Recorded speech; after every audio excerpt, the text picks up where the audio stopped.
Good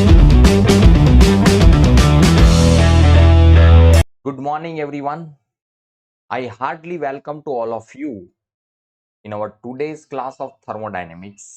आज के इस क्लास में हम Carnot engine, refrigerator, heat engine, heat pump, COP, ये जो टॉपिक है उस पे जो प्रीवियस लास्ट 30 ईयर में जो पूछे गए क्वेश्चन है जेई में, वो सबको डिस्कस करेंगे। बहुत ही अच्छे अच्छे सवाल है, लास्ट तक बने रहिए, बहुत ही हेल्पफुल होगा आपको ये वीडियोस। चलिए शुरू करते हैं आज का क्लास। ये रहा पहला सवाल आपके सामने, डेटा आप देख सकते हो। डेटा में आपको दिया है engine operate by taking a monoatomic ideal gas through a cycle shown in the figure. The percentage efficiency of the engine is close to. तो आपको ये डायग्राम दिया और डायग्राम पे से आपको ये इंजन जो है इसका एफिशिएंसी बताना है। तो पहले तो हमारा जो ध्यान है मोनोएटॉमिक गैस, तो मोनोएटॉमिक गैस के लिए आपको पता होना चाहिए पहले तो कुछ चीजें, क्योंकि मोनोएटॉमिक गैस के लिए CV जो है वो 3/2R होता है, यानी आप इसको 1.5R लिखो। PP होता है 5/2R, इसे आप लिख सकते हो 2.5R। इतना क्लियर होना चाहिए। तो और एफिशिएंसी तो हम जानते ही, एफिशिएंसी का फॉर्मूला W/Q, वर्क डन, यानी कि आउटपुट अपॉन इनपुट। तो आउटपुट होता है इंजन में वर्क और इनपुट हम देते हीट। तो ये दोनों हमें फाइंड करना है। तो पहले तो वर्क आप ग्राफ, ये देखो ये कौन सा ग्राफ है, पीवी डायग्राम जो दिया है इसका एरिया आपको देता है वर्क। तो वर्क इज इक्वल टू, अगर ये डायग्राम देखोगे तो आपको क्लियरली दिख रहा है, ये जो साइड है इसका लेंथ है 2P0 और इसका लेंथ है V0, यानी कि वर्क चाहिए तो आप ये दोनों को मल्टीप्लाई कर दो तो 2P0 V0। ठीक है, area of PV graph it gives the information about work. चलिए वर्क आ गया। Now we want to find heat absorbed by system, heat absorbed by system. तो इसके लिए आप Q is equal to QAB process का हीट फाइंड कर लो कितना एब्जॉर्ब कर रहा है, और QBC। चलिए QAB की बात करें तो वो आइसोकोरिक प्रोसेस है। QAB में आपको क्लियरली ग्राफ में दिख रहा है, देखो कैसा प्रोसेस है, आइसोकोरिक। तो आइसोकोरिक प्रोसेस में हीट NCV डेल्टा T लिखा जाता है। और जो BC प्रोसेस है इट इज आइसोबारिक प्रोसेस, तो वहां लिखा जाता है ईटा CP अपॉन डेल्टा T। चलिए और सिंप्लीफाई करें तो ईटा CP है आपका 1.5R और ये आ जाएगा TB minus TA plus CP यानी 2.5R और यहाँ आ जाएगा ये TC माइनस TB। चलिए इसको और सिंप्लीफाई करें तो 1.5 आगे रहेगा, ईटा आर को हम अंदर लिख दे तो eta R TB minus eta R TA plus same here 2.5 को बाहर रखें, बाकी eta R TC minus eta R TB ऐसे लिख सकते हो। अब आप जानते हो equation PV is equal to NRT होता है, ईटा RT यानी। ठीक है, तो ये जो NRT की जगह पे आप क्या लिख सकते हो, PV, तो यहाँ ऐसा ही है। तो 1.5 NRTB यानी ये पॉइंट हुआ, B पॉइंट, तो B पॉइंट पे प्रेशर है 3P0, वॉल्यूम है V0, तो यहाँ लिखा जाएगा 3P0 V0 माइनस ए पॉइंट पे प्रेशर है P0, वॉल्यूम है V0, तो P0 V0 प्लस 2.5 NRTC यानी कि C पॉइंट पे प्रेशर है 3P0 और वॉल्यूम है 2V0, तो it will come 6P0 V0 minus P point की तो ऑलरेडी बात हम कर चुके हैं, 3P0 V0 है। चलिए तो यहाँ पे आपको देखो 3P0 V0 minus P0 V0 यानी कि 2P0 V0, it will come 3 P naught V naught plus यहाँ बचेगा 3, it will come 7.5 P naught V naught. Total sum करो तो it will come 10.5 P naught V naught. यानी कि आप इसको और सिंप्लीफाई करो तो लिख सकते हो 21/2 पी नॉट वी। चलिए अब आप सब एफिशिएंसी का फॉर्मूला जानते हो, तो W बाई क्यू होता है, W यानी कितना है 2 P naught V naught upon 21/2 P naught V naught. P naught V naught को कैंसिल कर दो तो 4/21, 4/21 और 100 से मल्टीप्लाई कर दो तो ये एफिशिएंसी परसेंटेज में आ जाएगा। तो आप इसे लिख सकते हो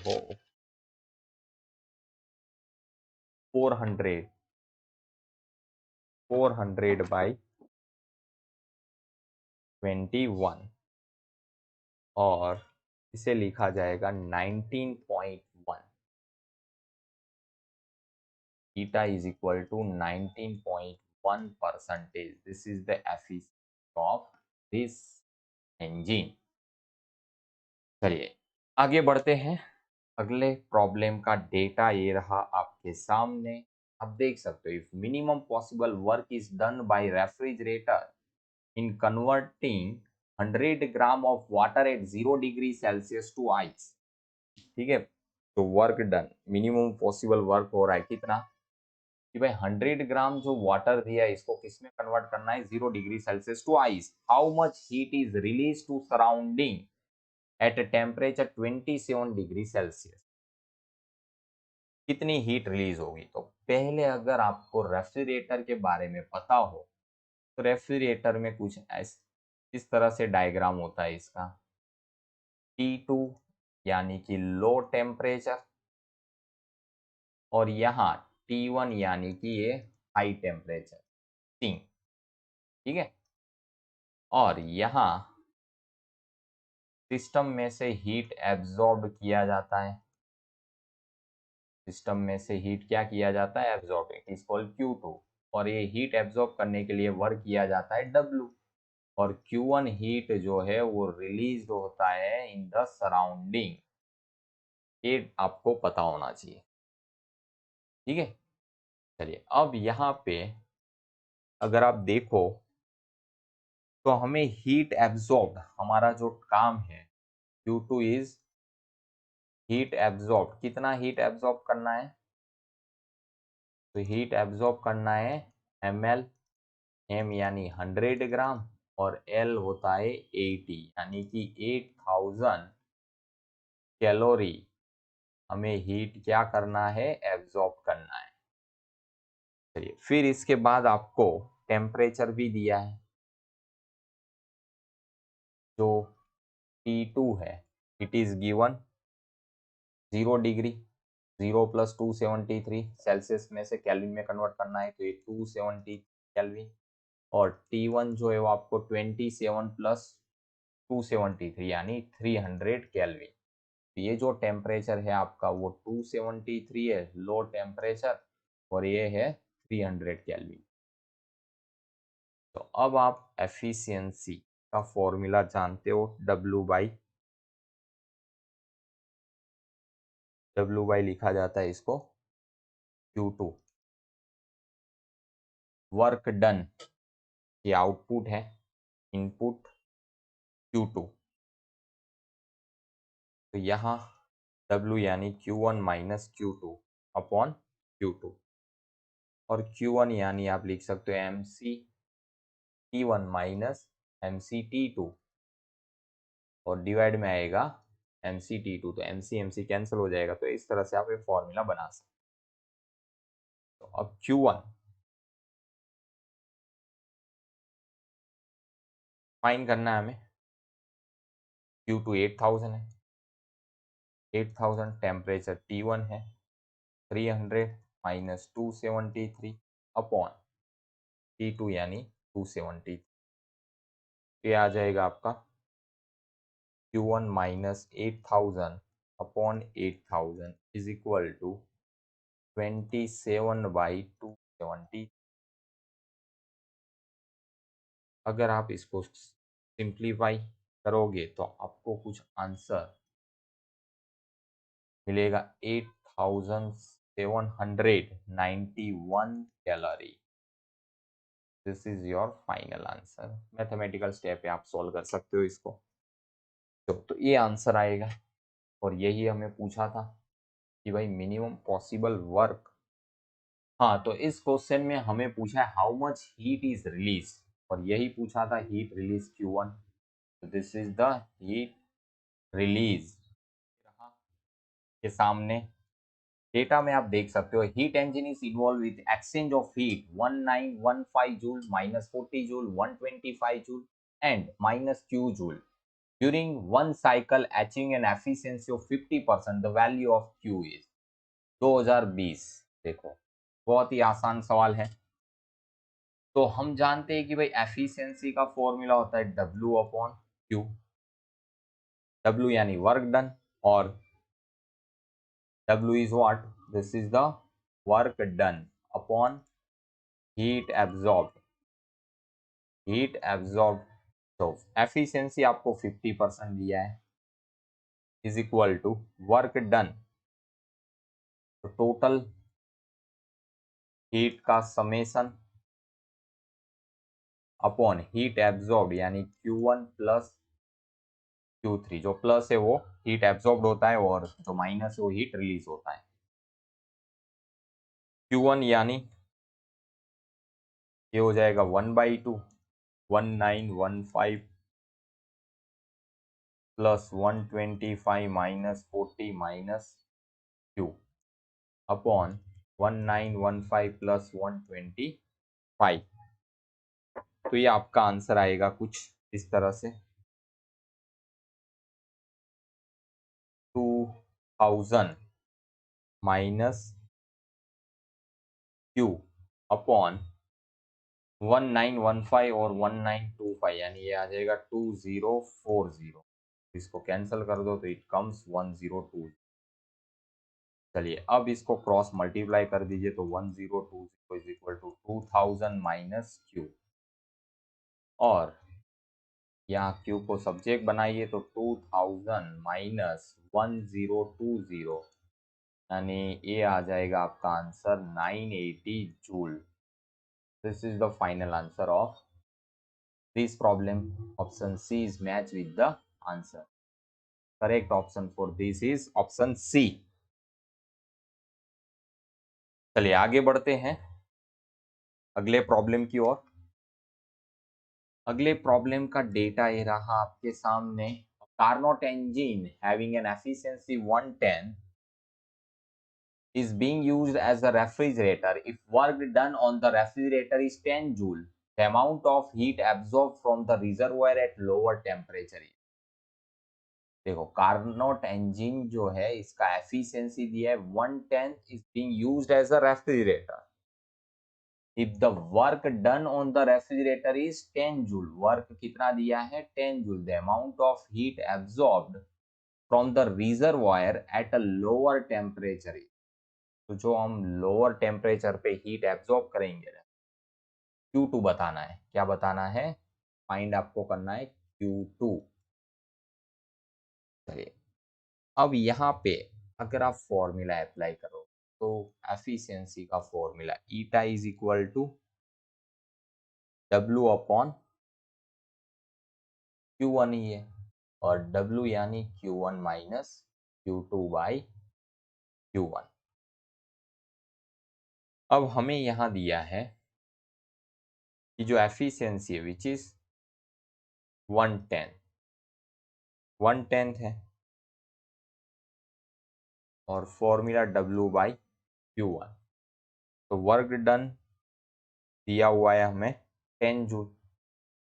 Q1 is what W into 10, यानी 10 इंटू 10 Q1 आ जाएगा 100 जूल। तो Q1 आ गया। फिर इसके बाद जानते W is equal to Q1 minus Q2, Q2 is equal to Q1 minus W। Q1 है हमारे पास 100 जूल, W 10 जूल दिया है हमें। तो heat absorbed at low temperature it is 90 joule. कितना हीट आएगा? 90 जूल। तो यहाँ आप देख सकते हो ऑप्शन डी जो है वो मैच कर रहा है आंसर के साथ। तो करेक्ट आंसर जो है ए प्रॉब्लम के लिए वो डी है। चलिए, फॉर्मूला किसका था? रेफ्रिजरेटर। फॉर्मूला आपको याद है तो आप आसानी से सॉल्व कर सकते हो। 2020 का ऐसा आसान सवाल पूछा। चलिए आगे बढ़ते हैं। अगला प्रॉब्लम ये रहा आपके सामने। A Carnot engine operates between two reservoir of temperature 900 Kelvin and 300 Kelvin. The engine performs 1200 joule of work per cycle. The heat energy delivered by engine to the low temperature reservoir in a cycle is, यानी कि heat rejected पूछा है कि भाई engine आपको पता ही है कि दो टेम्परेचर पे काम करता है। एक होता है सोर्स T1, ये टेम्परेचर आपको दिया है 900 kelvin, this is called T1। T2 होता है वो सिंक, यानी कि लो टेम्परेचर सराउंडिंग। T2 का टेम्परेचर दिया है हमें 300 केल्विन, और यहाँ पे वो हमें वर्क निकाल के दे रहा है 1200 जूल पर साइकिल, इतना वर्क दे रहा है। तो आपको पूछा है यहाँ पे the heat energy delivered by engine to the low temperature.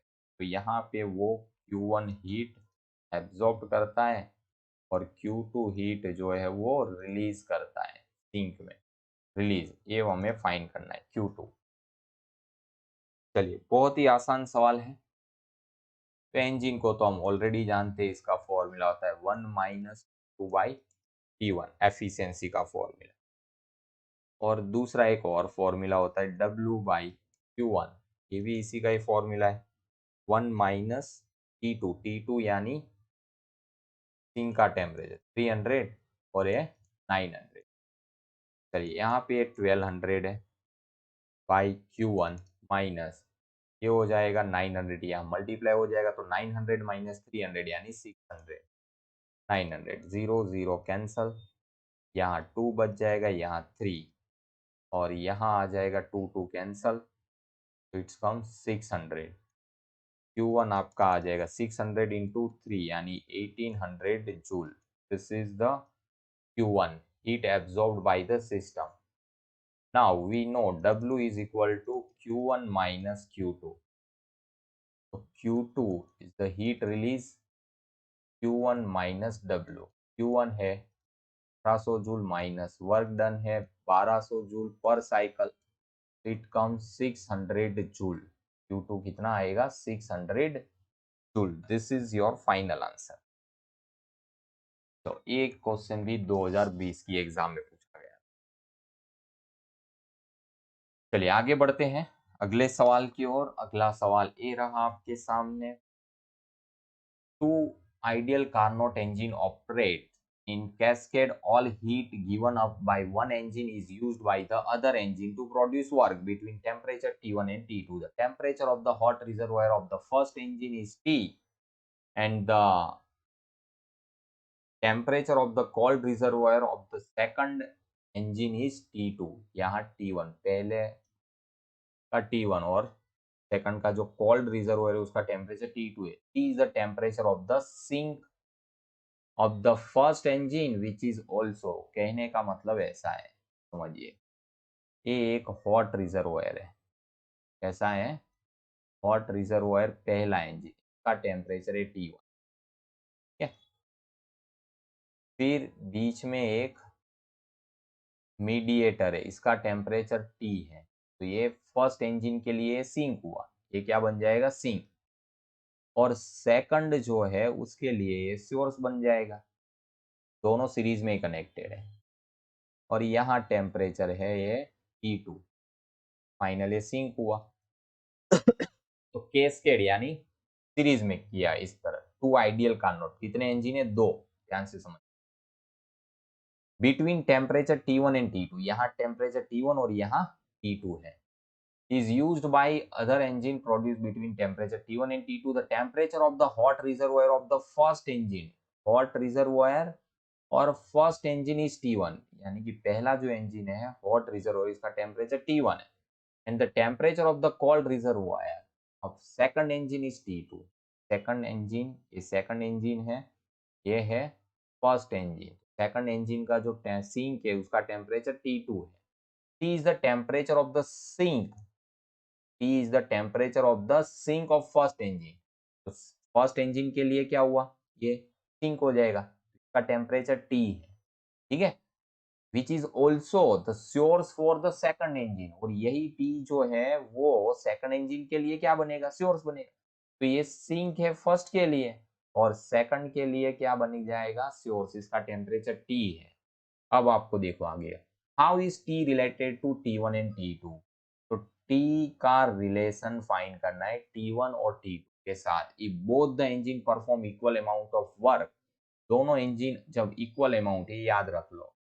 अब डायरेक्टली शॉर्टकट मेथड में याद रख, ये जो है अगर दोनों engine equal amount of work कर रहे हैं तो आप डायरेक्टली ये दोनों टेम्परेचर का सम करो, डिवाइड बाई 2 करो, तो आपको इसका टेम्परेचर मिल जाएगा, आपको और कुछ करने की जरूरत नहीं है। तो कंडीशन क्या दी हो, both the engine perform equal amount of work, तब आप ये डायरेक्टली सॉल्व कर सकते। चलिए कैसे सॉल्व किया जाएगा वो भी समझ लीजिए।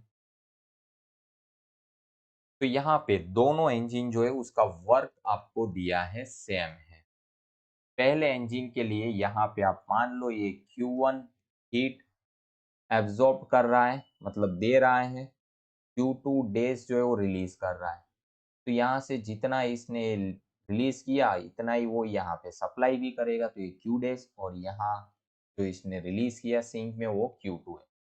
तो यानी W1 क्या लिखोगे आप, W1 में आप लिखोगे Q1 minus Q days, and W2 यानी Q डेज माइनस Q2 का लिखा जाएगा। तो Q डेज को आप सब्जेक्ट बनाओ, Q डेज इस साइड गया, Q2 इस साइड आ गया, तो 2Q days is equal to Q1 plus Q2, और अगर आप 2 को सब्जेक्ट बनाते हो तो Q1 upon Q days plus Q2 upon Q days, दोनों के डिवाइड में जाएंगे Q डेज। चलिए फिर और अगर सिंप्लीफाई करो तो Q1 यानी फर्स्ट इंजन का हीट सप्लाई है, तो उसका टेम्परेचर कितना होता है, वो T1 पे किया होता है, तो यहाँ लिखा जाता है T1 by T, Q days. तो हीट रिलीज कौन से टेम्परेचर पे, T टेम्परेचर, Q2 यानी T2 बाई T। तो यहाँ से अगर आप T को कॉमन निकाल लो, सब्जेक्ट बना लो, तो ये T1 प्लस T2 बाई क्या आ जाएगा, 2। This is the final answer. तो यहाँ पे आप देख सकते हो ऑप्शन बी जो है हमारे आंसर के साथ मैच कर रहा है, तो correct answer for this problem is B. अब यहाँ अगर मान लो आपको एक क्वेश्चन डेटा में पूछ लिया, यहाँ दे दिया 500 टेम्परेचर, यहाँ दे दिया 200, और बोला कि बताओ कि both the engine perform equal amount of work, कितना टेम्परेचर होगा है, तो मिड पोर्शन है उसका, तो सिंपल है 500 प्लस 200, 700 बाई 2 यानी 350। आप ऐसे डायरेक्ट बता सकते हो, अगर ऐसे ही ये थियरी है, ऐसे ही आपको कोई न्यूमेरिकल्स पूछा तो आगे शायद ऐसे क्वेश्चंस आएंगे, तो आपको वहां पे मैं डायरेक्ट ये फॉर्मूला ही बताने वाला हूँ। चलिए याद रखना। आगे बढ़ते हैं अगले न्यूमेरिकल्स की ओर। अगला न्यूमेरिकल्स ये रहा आपके सामने, Carnot engine having efficiency 16, when the temperature of the sink is reduced by 62 degrees Celsius, its efficiencies become double. The temperature of the source and the sink are। तो बहुत ही अच्छा सवाल है, ये भी देखो 2019 में पूछा गया था। तो हमारे पास कार्नोट इंजन है, इसका पहला एफिशिएंसी दिया है हमें 16, और हम फॉर्मूला जानते हैं 1 minus T2 by T1। T2 जो होता है वो सिंक होता है, और T1 जो होता है वो सोर्स टेम्परेचर होता है। आई होप आपको इतना क्लियर होगा। चलिए, तो ये इक्वेशन आप बना सकते हो, फर्स्ट इक्वेशन। दूसरे इक्वेशन में आपको ऐसा बोला कि वह एफिशिएंसी डबल कर दिया, तो किसका डबल, 16 का, तो 2/6 हो गया, 1 माइनस, और हाँ एफिशिएंसी कैसे डबल हुआ, तो डबल होने का रीजन था सिंक का जो टेम्परेचर वो आपने रिड्यूस किया, सिंक का टेम्परेचर रिड्यूस किया, कितना किया, 62 डिग्री सेल्सियस। तो यहाँ -62 लगा दीजिए अपॉन T1, तो T1 ही है, सोर्स टेम्परेचर में कोई कमी हमने नहीं की है, जो है वो एज इट इज रखा है। चलिए अब बात करें आगे, तो यही इक्वेशन को मैं आगे ही सॉल्व कर देता हूँ, इसको अलग लिखने की क्या जरूरत है। यहाँ पे आप देख सकते हो, मैं इसी को यहाँ पे ये 3 कैंसल, फिर हम ये दोनों का रेशियो ही ले लेंगे, तो ये आ जाएगा T1 माइनस 2/T1। यहाँ देखो तो ये T1 माइनस है, ब्रैकेट में है, किसमें है, ब्रैकेट में, T1 1 के साथ मल्टीप्लाई हो जाएगा, फिर -T2 और ब्रैकेट होगा ओपन होगा, तो ये माइनस प्लस अपॉन T1 हो जाएगा। तो ये दोनों का आप रेशियो ले लो, तो T1 कैंसिल हो जाएगा, यहाँ से 3 कैंसल, तो 2 बच जाएगा। फाइनल जो आंसर आएगा वो 1/2, फिर ऊपर बचा T1 minus T2 upon T1 minus T2 plus 62। चलिए क्रॉस मल्टीप्लिकेशन करिए, तो क्रॉस मल्टीप्लिकेशन में आपको आंसर मिलेगा T1 minus T2 plus 62 is equal to 2T1 minus 2T2। इस तरह से आंसर आ जाएगा। चलिए और सिंप्लीफाई करें तो हम T1 इस साइड, 2T1 इस साइड आएगा, तो 2T1 माइनस T1 यानी T1 ही बचेगा। ये T2 भी इस साइड आएगा, तो माइनस 2T2 प्लस T2 यानी माइनस T2 बचेगा। तो T1 minus T2 is equal to 62 degree Celsius. एक रिजल्ट हमें मिल गया। चलिए फिर आप देखिए कि यहाँ हमें पहला इक्वेशन जो है θ1 is equal to 1/6, T1 minus T2 by कितना दिया है, T1। तो यहाँ हम इसका वैल्यू पुट कर देते हैं, T1 माइनस T2, तो T1 is equal to 62 into 6 यानी कि 2, 6 2 ज़ा 12, 2 एंड 36 प्लस 1 यानी 372 केल्विन है। और इसे आप कन्वर्ट करो, T1 is equal to 372 minus 273 यानी कि ये आंसर आ जाएगा 99 डिग्री सेल्सियस। T1 आपका आंसर आ गया 99 डिग्री सेल्सियस। और की वैल्यू यहाँ रख दो, T1 माइनस T2 कितना है, 62 है, T1 की वैल्यू रखो 99 माइनस T2 62, तो T2 is equal to 99 minus T2 यानी ये आंसर आपका आएगा 37 डिग्री सेल्सियस। तो आप ऑप्शन में देख सकते हो कि T1 कितना आया, 99 डिग्री सेल्सियस, और T2 आया 37। तो ऑप्शन बी जो है वो मैच कर रहा है आंसर के साथ। करेक्ट ऑप्शन इस प्रॉब्लम के लिए कौन सा है, ऑप्शन बी। चलिए आई होप आपको सारी बातें अच्छे से समझ में आई होगी। आगे बढ़ते अगले सवाल की ओर। अगला सवाल का डेटा ये रहा आपके सामने। डेटा में आपको दिए हुए 3 Carnot engine operates in a series between the heat source, the temperature T1 and heat sink at temperature T4। तो डायग्राम इस तरह से कुछ दिया है कि भाई पहला 3 इंजन है, कितने हैं, 3 इंजन, एक हुआ, फिर ये 2 हुआ, और फिर ये हुआ तीसरा। इस तरह से यहाँ टेम्परेचर T1 है, सोर्स का सिंक का टेम्परेचर T4 है। ठीक है, इस तरह से आपको ये डायग्राम दिया हुआ है। और बोला है हमें कि भाई there are 2 other reservoir at temperature T2 and T3। इसका टेम्परेचर T2 ले लो, ये टेम्परेचर T3 ले लो। As shown in figure, T1 is greater than T2 is greater than T3 is greater than T4। आएगा T4, यानी कि इसका temperature सबसे ज्यादा, फिर इसका कम, फिर इसका कम, फिर इसका इससे भी कम। The 3 engine are equally efficient, तीनों की एफिशिएंसी सेम है। तो बताइए कि ये जो 4 रिलेशन आपको दिए हुए हैं A B C D option में, उसमें से कौन सा वाला रिलेशन करेक्ट होगा।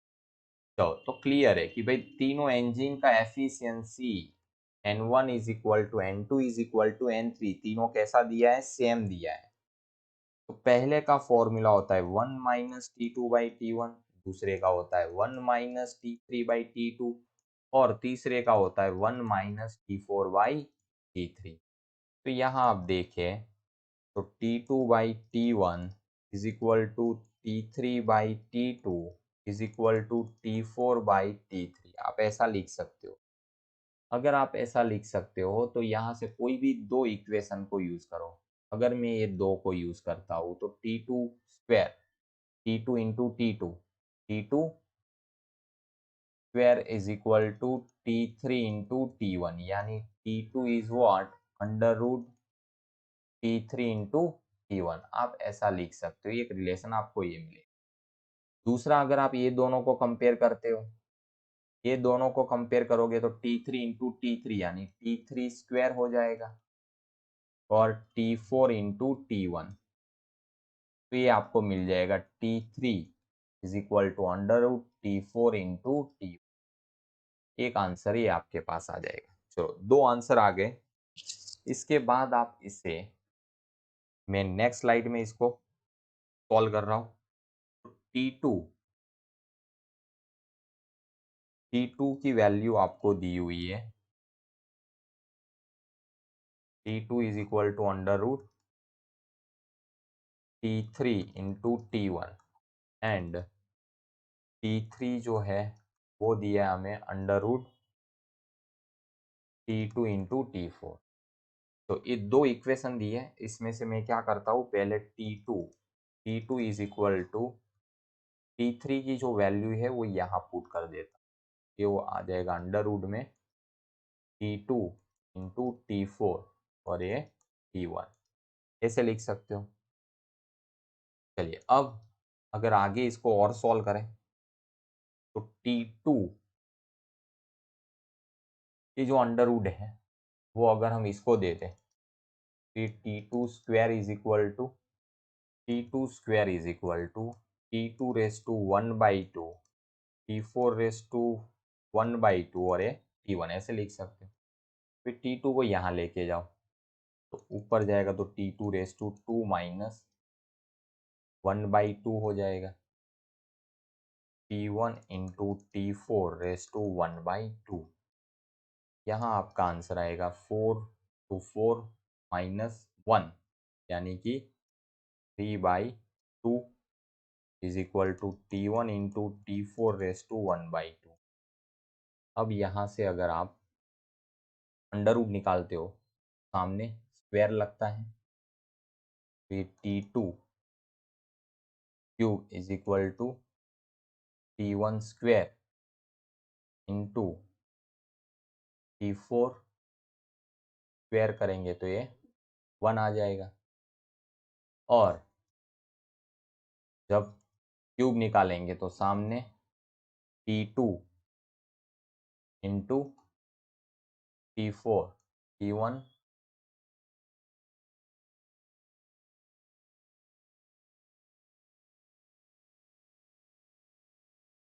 T1 square into T4 raise to 1/3, T1 square into T4 raise to 1/3। एक रिलेशन आपको ये मिलेगा। ऐसा रिलेशन आप देख सकते हो, T1 square into T4 raise to 1/3।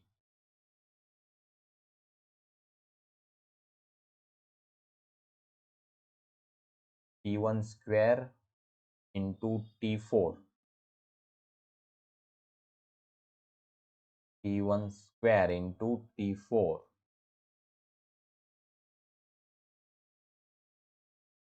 To T4 raise to 1/3, ये वाला ऑप्शन आप देख सकते हो। ऑप्शन बी जो है T1 square into T4 raise to 1/3, ये करेक्टली मैच कर रहा है। और T3 आएगा T1 इंटू T4, ऐसे ही T2 की वैल्यू यहाँ पे आपने पुट की थी, और इसको भी आप सॉल्व करोगे दूसरा और एक रिलेशन लेके, ये वाला, तो इसमें भी आपको आंसर क्या मिलेगा, ऐसा ही आंसर एक और मिलेगा, T3 is equal to T1 into T4 raise to. Correct answer, ये जो प्रॉब्लम है, प्रॉब्लम का करेक्ट आंसर जो है वो ऑप्शन बी होगा। थोड़ा ट्रिकी है, ठीक है, बट प्योर कैलकुलेशन है, आसान है, इतना कोई ज़्यादा हार्ड नहीं है। थोड़ा अगर अच्छे से करोगे तो समझ में आ जाएगा। चलिए आगे बढ़ते हैं अगले प्रॉब्लम की ओर। अगला प्रॉब्लम है ए, आपके सामने to Carnot engine and B are operated in series. The first one A receive at a heat T1 600 Kelvin and reject to a reservoir at temperature T2. The second engine B receive heat rejected by the first engine in turns reject to heat reservoir at T3 400 Kelvin. Calculate the temperature T2 if the work output of two engines are equal. Low same question दिया, same, दो engine है,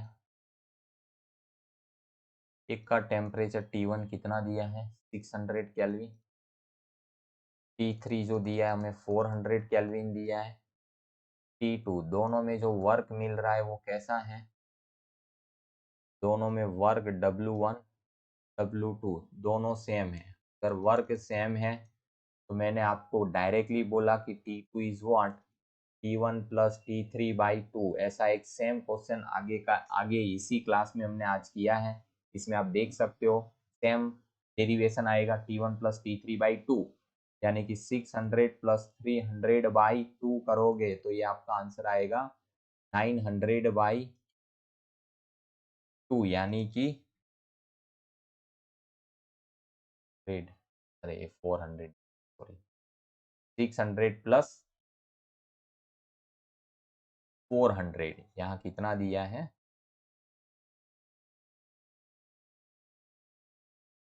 this is 400 divide by 2, यानी 1000 divide by 2 यानी 500 kelvin. तो आप option देख सकते हो डी जो है वो आंसर के साथ मैच कर रहा है। तो correct answer for this problem is 500 kelvin.